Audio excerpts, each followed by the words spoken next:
All right. Welcome back. My name is Billy with Coach Dooley's List. I appreciate you tuning in. And once again, if you do enjoy these videos, please like and subscribe on the YouTube page and follow us on all our social media platforms. Today's episode is brought to you by Elite Sports and Embroidery in Duluth, Georgia. Okay, if you need anything, swag, okay, gear, player packs, that kind of stuff, please reach out to Chris and his crew.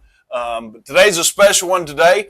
Finally got my man Drew Swick here from Collins Hill. I actually was fortunate enough to coach him in ninth grade football and baseball, my 2 years of coaching football, and I moved on after that, so that tells you what kind of football coach I was.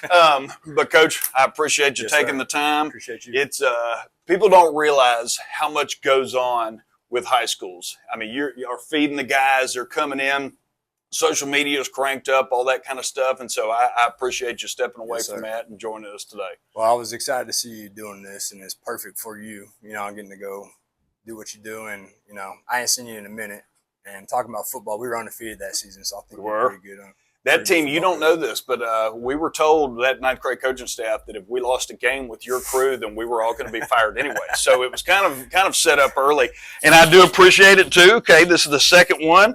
I got some gear. My last interview from Parkview, and this one I told you all my old Collins Hill stuff had holes in it. So I feel like John Gruden now. In the spirit of Coach Gruden, I appreciate it. I've actually got my hat, some other stuff over there. So that means the world to me, and I will sport this proudly. First off, tell everybody, I always ask, what's your coaching journey been like? How'd you end up back here at the Hill?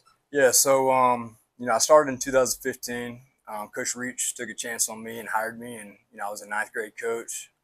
Was under Coach Groshek, who's now the head coach at Discovery. Met Coach Fountain, a bunch of great coaches that are still back on my staff from that staff. And, after a year, got pulled up to, varsity and got to coach DBs, and I learned under Coach Larry Massey, who's one of the best DCs out there, and he's very aggressive and old school. Like, I remember going to get his printout sheets. He's like, I need you to go get 250 copies of these. I'm like, I don't know what to do. You know what I mean?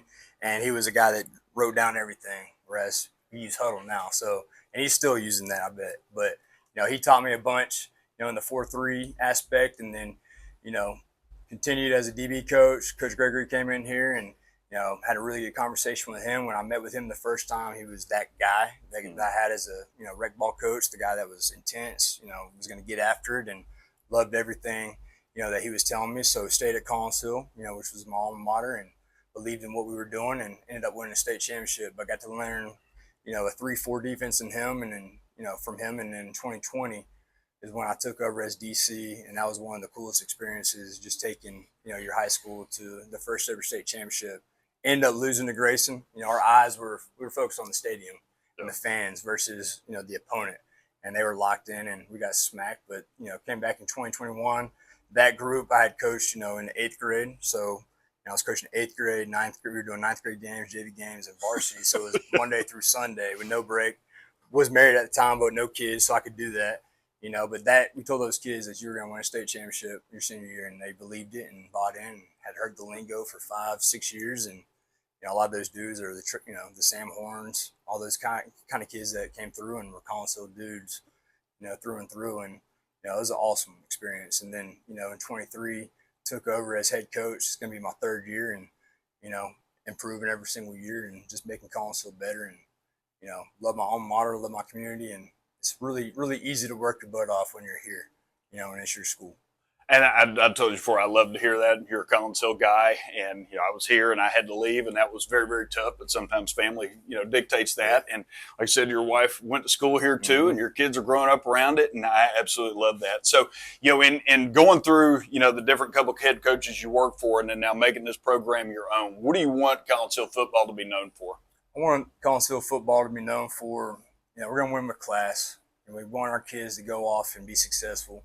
But, we want them to learn how to, we've had tons of success, and, our guys stick in the NFL, and we got more coming. And, right now we're doing it the right way, but, I want them to leave Collins Hill the way I left. And I love my school. When I went out for interviews, I didn't go anywhere else but Collins Hill and came straight to Coach Reach. I came back a couple of summers and got to meet him, prior to coming in here, and, develop that relationship. And, I take things from all the coaches that have, poured into me, the good, the bad, whatever. And I've kind of developed my own way of coaching. And I got a great coach staff. Defensive coach staff's been together for 7 years now, and we're like a family. And this offense staff with Coach Kerner now, he's the OG, call him the GOAT. And Nate. He's the guy that was my mentor when I got here, and he's still here. And could have left and gone to multiple schools, but loves Collinsville just like I do. And that's kind of what we got going on. Got tons of alumni that have come back to do, to be GAs, and they got the same juice and energy that I got, and all that stuff matters because you give the guys an outlet to look at and say, look, this guy's successful. He walked the same halls and all that you did. When you know this too, being at this school, I mean, we had so many kids that came through here, the Maya Moores, and you go Heineke, Yep. and now Travis Hunter, and there's another guy sitting in there playing for the Jets. Like, it's so cool too, but to have them come back also, knowing that you went to school here and having them be able to come back and talk to the guys about, hey, if these are your goals, like talk to him. Like this is what he did to get there, which I think is so awesome. So, in all your years, again, being back here at your alma mater, what's one coaching story that just makes you smile, makes you laugh? What's one of your favorite coaching moments? Yeah. So, for me, I always go back to Travis Hunter, and I ain't like, Coach Mob said, I ain't taking credit for Travis Hunter. He's that guy. But, I think what we do really good as a coach staff is looking at the kid, the individual, and finding, the needs that he does need, maybe a weakness or whatever. But, Travis was struggling academically. We were able to help him out, got him to graduate early, flipped the way that he looked at academics, was able to get out of here early, and then he went to Jackson State, and then, Colorado. But, everything that he did was for a purpose, but that kid is probably, like no other kid, obviously, the way he plays, but just his mentality and what he does everything for is to make everybody better. He's looking to take care of everybody. And, you look at his Heisman Trophy speech, he thanked every single person that got him there. Oh, yeah. And it's just not common nowadays. And, kids may get, annoyed with us using him, but he's the perfect example to use. And, I think we've kind of turned that and flipped that script with our culture here. And, but, one story that I will tell you is, I don't know if a lot of people knew this, but he did not eat pregame meals. We had a coach that went and got him gummy bears because it messed his stomach up. So he ate a bag of gummy bears before the game.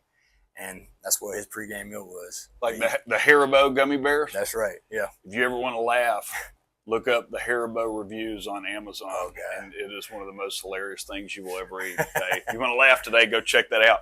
So, coming back here, obviously, you come to your alma mater, you know the administration, but I also think that makes things easier with the transition because you've been here. But, so your journey is a lot different than most. You do have a lot that come back. But if somebody came to you today, maybe one of your assistant coaches, or maybe, you got one of your high school kids says, Coach, I want to be a head coach one day. What piece of advice would you give somebody who wants to become a head football coach? Yeah, there's the instant gratification, with these kids nowadays is, coaches. I mean, got a lot of young guys and they want it now. But, what I would tell you to do is, going to your alma mater is probably the best thing you can do. Because like I said, working my butt off, I'm doing it for my community where I grew up. I'm doing it for my school, Collinsville, the brand, everything about it. What I grew up playing under. And it's so easy to work your butt off when you're at your alma mater and at your school and you did all the stuff that these kids are doing. But man, I was taught a long time ago, and I was told had great coaches, rec ball coaches, shout out to y'all. But you get out what you put into it. Mm-hmm. And, the harder you work, the more that you're going to learn. And don't think you know everything. I learned a lot from my defense coordinators. I learned a lot from Rob Patton, who may be a little bit different, from the other two, but you got to have a little bit of passism and, the coverages sometimes or the blitzes. And, just taking what I learned from Patton, Coach Gregory, and Larry Massey, I formed my defensive mind. And, I think that's really effective, for a young coach to do. Because, they may not watch a lot of football either, but, ask questions, do as many jobs as you can. Like I remember when I was an assistant coach, I was doing secondary, but I was doing the film, right? So I was setting up all the cameras. I was the managers, I was in charge of the managers and all the girls and all the stuff that they did. I was coaching 8th grade at the same time while I was married and doing JV and varsity, on Thursdays and Fridays, and then Saturdays with the rec ball games. And, the more you can do, the better, the more hireable you're going to be, but the more you can learn that you can spread that knowledge to other kids. And, I feel like I just bided my time and, you know, waited for when the time was right. And I knew I was ready when I took over as DC, and, you know, didn't know if I was ready as a head coach, but, you know, it's been a lot of fun. But who you surround yourself with is, you know, ultimately going to be your success. Yes, and it's great too when you have an administration that will let you bring in the people that, you know, work together well, because you know this, like the more fun you have in that room over there with those guys, because it's not always X's and O's. Like you got to be able to cut up with them. You got to know when, hey, it's time to get going and that kind of stuff. So no, and that's awesome. You know, and in all your duties, and we talked a lot off camera about all the things that are going on here, but the big idea behind Coach Dooley's list is connecting coaches with vendors that they know and they trust. So who's 1, 2, 3, 10, you know, vendors that you would like to shout out to other coaches? Yeah, so, you know, we do our fundraising through Leading Edge, you know, so Austin does a really good job with that. And, you know, we've had success past 2 years. You know, BSN is our vendor for our clothing. They just did our jerseys this year, and Devontae does a great job with them, Nike. And then, you know, I'll shout out NXTrend, Weball, Shoc Doc, Grip Boost, all those guys come in.